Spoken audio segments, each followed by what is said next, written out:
बुआ के पागल बेटे ने मेरी इज्जत लूट ली। मुझ पर किसी ने कोई यकीन नहीं करना था।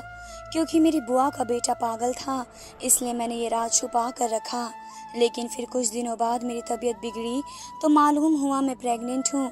माँ बाप नहीं थे, इसलिए घर से छुपकर भाग गई और छुपकर भीख मांग कर खाना खा लेती। जब 9 महीने बाद मैंने उस बच्चे को जन्म दिया तो मेरी रूह कांप गई बच्चे को देखकर, क्योंकि वह तो मेरा नाम समरा है, मेरा ताल्लुक कानपुर से है। हम 2 बहन भाई हैं। मेरा बाबा बाहर मुल्क में रहते थे। मेरी माँ इस दुनिया में नहीं है। कुछ दिनों से पहले दादा की तबीयत ठीक नहीं थी, इसलिए मैं कानपुर आ गई। क्योंकि मेरे बाप सफ़र नहीं कर सकते थे, बीमार रहते थे, इसलिए मुझे आना पड़ा। भाई अपना कारोबार करता है वहाँ पर और अपनी फैमिली की भी जिम्मेदारियाँ हैं, इसलिए उनका आना मुश्किल था। मुझे लेने बुआ एयरपोर्ट आई। मैं उन्हें देखकर इतनी खुश थी जितना वे मुझे कानपुर देखकर खुश हुई थी। रास्ते में मुझे वे सब के बारे में बताती रही कि घर में कौन कौन है। तकरीबन सबका ही तारुफ करवाया। मुझे पता चला इस हवेली में बुआ की फैमिली के अलावा मेरे दूसरे चाचा और उनकी फैमिली भी रहते हैं, और मेरी यही बुआ जो कि शादी के बाद इसी घर में रहती थी। बुआ के 2 बेटे और 2 बेटी हैं। चाचा की सिर्फ एक ही बेटी है जिसका नाम आलिया है, जो इकलौते होने की वजह से सारे ख़ानदान की लाडली है। हम घर पहुंच चुके थे, सब बहुत खुश थे। मुझे भी अपने आप के ख़ानदान से मिलकर बहुत खुशी हुई और एहसास हुआ। इन सब से मिलने के बाद मैं दादा के कमरे में उनसे मिलने गई। वे बहुत कमज़ोर लग रहे थे। मुझे गले लगाते ही रोने लगे। अपनी बेटी की याद में वे भी इतने ही उदास और बेचैन थे जितना मैंने अपने पापा को उनके लिए बेचैन देखा था। बाहर की ज़िंदगी और वहाँ ज़िंदा रहने के लिए जो मेहनत की ज़रूरत है, उसने रिश्तों को एक दूसरे से दूर कर दिया। हम भी कई दिन एक दूसरे की शक्ल नहीं देख पाते। दादा को तसल्ली दी जब सब जल्दी ही उनसे मिलने ज़रूर आएंगे। उन्हें क्या बताती, जिस पोते को देखने के लिए उनकी आंखें तरस रही हैं, वह वहाँ की ज़िंदगी में इतना गुम हो चुका है, इसे तो शायद याद भी नहीं कि कानपुर में कोई उनका अपना भी है। अंग्रेज़ लड़की से शादी कर ली और वहाँ का ही हो गया, जो यकीनन इससे कभी कानपुर नहीं आने देगी। दादा से बातों में वक्त का पता न चला। मेरी बुआ मुझे खाने पर बुलाने आई। खाने की मेज़ पर सबसे मुलाकात हुई। बुआ के दोनों बेटे और दोनों बेटियां भी मौजूद थीं। उनका रवैया काफ़ी अजीब सा था। मैंने भी खामोश रहना बेहतर समझा। कुछ देर में मुझे पता चल चुका था कि लोगों को मेरा यहाँ आना अच्छा ना लगा था। मैं जब भी उन लोगों के साथ बैठती वे लोग अजीब सा महसूस करते और वहाँ से उठकर चले जाते। मैं हैरान थी कि उनके इस रवैये से मैं सबके लिए जो तोहफे लाई थी उन सबको दूं। बुआ के बेटे अमन का गिफ्ट देने में उसके कमरे में गई तो वह कमरे में मौजूद नहीं था। वह कमरा बहुत खूबसूरत था। मैं इसकी तारीफ़ किए बगैर रह न सकी। यह आदमी वाकई बहुत अच्छा इंसान लग रहा था। मैं गिफ्ट वहीं साइड टेबल पर रखकर कमरे से निकल रही थी कि मेरी नज़र उसकी तस्वीर पर पड़ी। ये दीवार पर लगी तस्वीर और तस्वीर वाले इंसान की नीली आंखें दोनों ही कमाल थी। मैं कुछ देर तस्वीर देखती रही, लेकिन मुझे अपने पीछे किसी की मौजूदगी का एहसास हुआ। जैसे ही मैंने पीछे मुड़कर देखा, दरवाजे पर हैरत और गुस्से में अमन खड़ा था। मैंने बताया कि मैं इसके लिए तोहफा लाई हूँ, जो देने के लिए इसके कमरे में आई थी। मैं उससे बोलना चाहती थी, लेकिन वह पहले ही बोलने आया और बोलता चला गया। मुझे बेवकूफ़ और जाहिल कह दिया, जिसे पता नहीं कि दूसरे के कमरे में जाने की तमीज़ क्या होती है। मैंने कहा कि वे कमरे में मौजूद नहीं था, इजाज़त कैसे लेती, लेकिन मुझे लगा कि वे इस बात पर नहीं सुना रहा, यह सिर्फ एक बहाना था। नफ़रत की वजह कोई और है। मैं वहाँ से रोती हुई अपने कमरे में आ गई। बहुत दिनों तक मैं अपनी बेइज्जती नहीं भूली, लेकिन मैं मेहमान थी और फिर पापा का ख़ानदान होने की वजह से मैं किसी से कुछ नहीं कह सकी। लेकिन अमन का रवैया दिन पर दिन अजीब ही था। मुझे देखा तो मुंह में कुछ बड़बड़ा कर निकल जाता। अगर मैं टीवी देखने बैठती तो रिमोट छीन के अजीब अंदाज में लेकर चैनल सर्च करने लगता, और वे चैनल लगाता कि मुझे कुछ देर में मुझे ही वहाँ से जाना पड़ता। अगर खाने पर लेट पहुँचती तो कह देता, तुम तो कह रही थी भूख नहीं, अब क्यों आई हो, और मैं देखती रह जाती कि इसे मैंने कब कहा। इस दिन भी मेरी कज़िन और मैं बाहर जाने का प्रोग्राम बना रहे थे। मैं तैयार होकर आई तो अमन मेरी कज़िन से कह रहा था गाड़ी नहीं दे सकता, इसे कहीं ज़रूरी काम से जाना है, और वह चुप थी कि 1 घंटे में हम आ जाएंगे, लेकिन उसने एक नहीं सुनी और निकल गया। रात को मुझे प्यास प्यास बहुत लगी, इस रात में पानी रखना भूल गई। पानी लेने किचन में आई तो अमन को देखा जो कुछ ढूंढ रहा था। किचन में मुझे देखते ही जोर से गिलास फर्श पर दे मारा। मैं हैरान खड़ी उसे देख रही थी। कुछ टूटने की आवाज़ पर मेरी कजिन भी वहीं पर आ गई और पूछने लगी क्या हुआ। मैं कुछ बोलती उससे पहले ही अमन बोला, इस मोहतरमा से पूछे जिसने ये सब फ्री का माल समझ रखा है। जब दिल चाहे आता है और किचन के कीमती बर्तनों का हश्र ऐसा करती है। अगर माँ ने चाय तक बनानी नहीं सिखाई तो आराम करे ना, हमारे किचन का सत्यानाश ना करे। ये कहकर वे वहाँ से निकल गया और आलिया मुझे वहाँ से लेकर लॉन्च में आ गई और कहा कि किसी चीज़ की ज़रूरत हो तो इसे बताया करो। और मैं सोच रही थी कि मैं खामोश क्यों हो जाती हूँ, इस शख्स को सबके सामने झूठा क्यों नहीं ठहराती। मेरी आंखें रोने की वजह से लाल हो चुकी थी। नींद कोसों दूर थी। सुबह का वक्त हो गया। कुछ देर में सुबह की किरणें चारों तरफ फैल गई और रात की सिहाई कहीं नज़र नहीं आ रही थी। लेकिन रात की अमन की हरकत अभी भी दिमाग में ताज़ा थी। मेरी माँ की परवरिश पर कई बार उंगली उठा चुका था और मैं ये बर्दाश्त नहीं कर पा रही थी। जब तक बात मेरी थी मैं खामोश थी कि चलो कुछ दिन की बात है, मैं कौन सा यहाँ हमेशा के लिए रहने आई हूँ। लेकिन उस शख्स का रवैया दिन पे दिन बर्दाश्त करने के काबिल नहीं हो रहा था। इस तरह दिन गुजरने लगे। कुछ दिन बाद मेरी कज़िन की बर्थडे थी और वह बहुत खुश थी। इसके लिए मैंने बहुत ही कीमती केक उसके लिए बुक किया। सहन को अच्छे से सजाया गया। मैंने सारा अरेंजमेंट खुद किया। फिर आलिया ने कहा कि अब वह मुझे भी तैयार हो जाना चाहिए। सुबह से काम में थक चुकी थी लेकिन इस वक्त सोना सही नहीं था। मैं कपड़े बदलने चली गई। कुछ देर में मैं तैयार होकर बाहर आई तो मेहमान आने लगे थे। अमन भी तैयार होकर नीचे उतर रहा था। मैंने उस इंसान का पता नहीं क्या बिगाड़ा था, मुझे देखते ही इसकी माथे पर बल पड़ जाते थे। मैंने वहाँ से खिसक जाना ही सही समझा। मैं नहीं चाहती थी कि आज की पार्टी मेरी वजह से ख़राब हो। कुछ देर में केक काटा गया और मेरी कज़िन मुझे ढूंढ रही थी। मैं एक तरफ बैठी गाने सुन रही थी। उसने गुस्से से मेरा हाथ पकड़ा और साथ ले गई। केक काटने के बाद उसने सबसे पहले मुझे खिलाया और मेरी आंखें शर्मिंदगी के मारे उठ नहीं रही थी। मुझे अच्छी तरह याद था कि केक में चीनी ही थी, लेकिन पता नहीं इतना नमक कहाँ से आ गया। मेरी कज़न क्या सोच रही होगी कि शायद मैंने जानबूझकर सब किया है। अचानक मेरी नज़र अमन पर पड़ी जो मुस्कुराहट छुपाने की कोशिश कर रहा था और मुझे 1 मिनट लगा सब समझने में। लेकिन कब कैसे ये सब हुआ, कैसे ये मुझे पता नहीं चल पा रहा था। सब मेहमान बातें कर रहे थे और मुझे वहाँ खड़ा होना मुश्किल लग रहा था। मैं रोते हुए अपने कमरे में आ गई, लेकिन ये सोच लिया कि आज मैं इस शख्स से पूछ कर रहूँगी कि इससे मुझसे दुश्मनी क्या है। काफ़ी देर बाद मेरी कज़िन आई और उसने बताया कि परेशानी की कोई बात नहीं। अमन ने बता दिया है कि तुझसे गलती से नमक डल गया था केक में, इसलिए मैं दूसरा केक ऑर्डर कर चुका था। वही अब सब मेहमानों को खिलाया और मैं एक बार फिर से इस शख्स के झूठ पर हैरान थी। बिना वजह ही मुझे झूठा ठहरा देता था। मैं इस वक्त उसके कमरे में गई और सवालों की बौछार कर दी। इससे पूछा कि आखिर इसका मैंने क्या बिगाड़ा है जो वह सब कुछ कर रहा है। उसने मुझसे कहा कि मैं कमरे से चली जाऊं। वह मेरे सामने जवाब देना ज़रूरी नहीं समझता। मैंने गुस्से में साइड पर रखा गुलदान उठाया और वापस आते हुए उसकी दीवार पर लगी तस्वीर पर दे मारा। कांच फर्श पर बिखर गया और वह दहाड़े मारता हुआ मेरी तरफ बढ़ा। मैं जल्दी से वहां से निकल आई। इसके गुस्से में और नफरत में की जाने वाली बातें दूर तक मुझे सुनाई देती रही, लेकिन मैं ये सब कुछ दादा को बताने का फैसला कर चुकी थी। सुबह होते ही मैं दादा को सब कुछ बता दिया। वे परेशान नज़र आ रहे थे, लेकिन जो उन्होंने बताया वे मेरे लिए भी अजीब था। उन्होंने बताया कि मेरे पापा को अमन एहसान फरामोश समझता है, क्योंकि पापा की तरक्की और बाहर भेजने का सारा इंतज़ाम अमन की माँ ने किया था। उन्होंने अपने हिस्से के पैसे भी मेरे पापा को दे दिए घर बनाने के लिए। कुछ जमा पूंजी थी वह भी, इसलिए आज तक वह कर्ज में डूबी हुई हैं और किसी के साथ काम करके सब संभाल रही हैं। घर न होने की वजह से भाई के घर पर परेशान रह रही हैं और अमन की जॉब नहीं है। वह BA कर चुका है, लेकिन कहीं जॉब नहीं मिल रही। कुछ महीने पहले जब बुआ ने पापा से कहा कि अपने लिए कुछ नहीं मांग रही, अमन को अपने पास बुला लीजिए और इसकी मदद करें सेट होने में। उन्होंने साफ जवाब दे दिया कि वहाँ के हालात भी अच्छे नहीं हैं, मैं उसे यहाँ नहीं बुला सकता।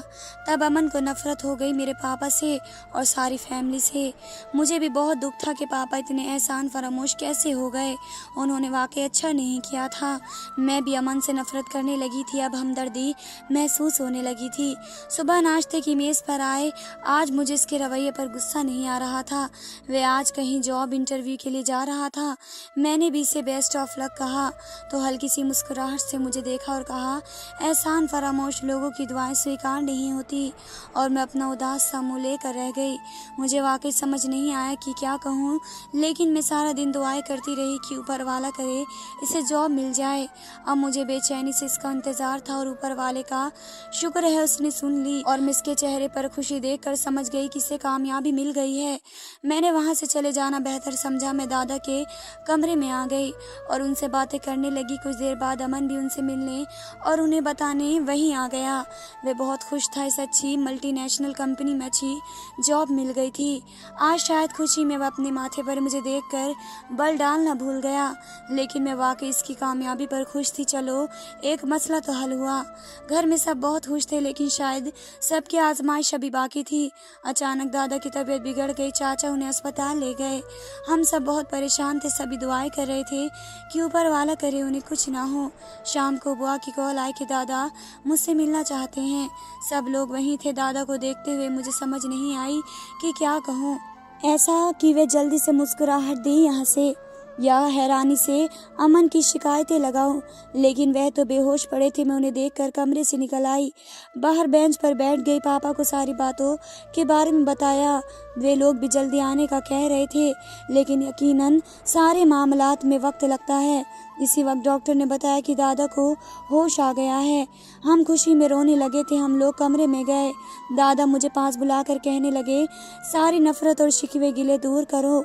मेरी जिंदगी का भरोसा नहीं और मैं चाहता हूँ जाते जाते तुम्हें अपनों से जोड़ दूँ। बुआ हैरत से उन्हें देख रही थी। बुआ ने दादा का हाथ अपने हाथ में लिया और यकीन दिलाया, वही होगा जो चाहेंगे आप। और कुछ देर में समरा 1 से 2 बन चुकी थी। दादा ने अमन और मेरी शादी करने की बात कही। अमन भी इस बात से बहुत हैरान और गुस्से में था, लेकिन वह भी मेरी तरह दादा की तबीयत की वजह से खामोश था। हम लोग अभी वहीं थे कि अचानक दादा की तबीयत फिर से बिगड़ी और वह पहला वक्त था जब मुझे लगा जिंदगी में अपनों को खो देना कैसा है। दादा हम सबको हमेशा के लिए छोड़ गए थे। पापा उनके देहांत में नहीं आए थे, लेकिन किसे पता था कि गमों का एक पहाड़ जो हम पर भी टूटने वाला है। जिस जहाज में पापा सफर कर रहे थे वे क्रैश हो गया। एक कयामत थी जो मुझ पर और उस घर के लोगों पर टूट पड़ी। बहुत से दिन ऐसे ही दर्द अफसोस में गुजर गए। आंखें रो रो कर लाल हो चुकी थी। इन्हीं दिनों पता नहीं क्या हुआ, अमन की दिमागी हालत बिगड़ने लगी। वे बेहोश हो जाता, कभी हंसने लगता और कभी बच्चों की तरह रोता। सब कहते इसने सदमा लिया है। कोई इससे पागल कहता। मैं रात को चुपके से इसके कमरे में चली जाती, देर तक इससे बातें करती। अजीब बात तो ये थी कि वह मुझसे सारी नाराजगी भूलकर बच्चों की तरह हर बात शेयर करता। कभी कहता कि मुझे डर लगता है, मेरे कमरे में कोई और भी है, मुझे साए नजर आते हैं। मैं इसका वहम समझती। हमारे रिश्ते के बारे में घर में बुआ के अलावा किसी को पता नहीं था और इतने बड़े समय के बाद बुआ ने भी इस बात को सबसे छुपाया। उन्हें सही वक्त का इंतजार था। अमन की हालत दिन पर दिन बिगड़ती गई। मैं बहुत परेशान थी। वे सर्दियों की खूबसूरत शाम थी। पार्क में हंसते खेलते बच्चों को देखते वक्त का एहसास हुआ। मैं रोज उन बच्चों को यूं ही देखती थी। एक बच्ची मुझे मुस्कुराते देखकर हाथ हिलाने लगी और मेरी तरफ आ गई।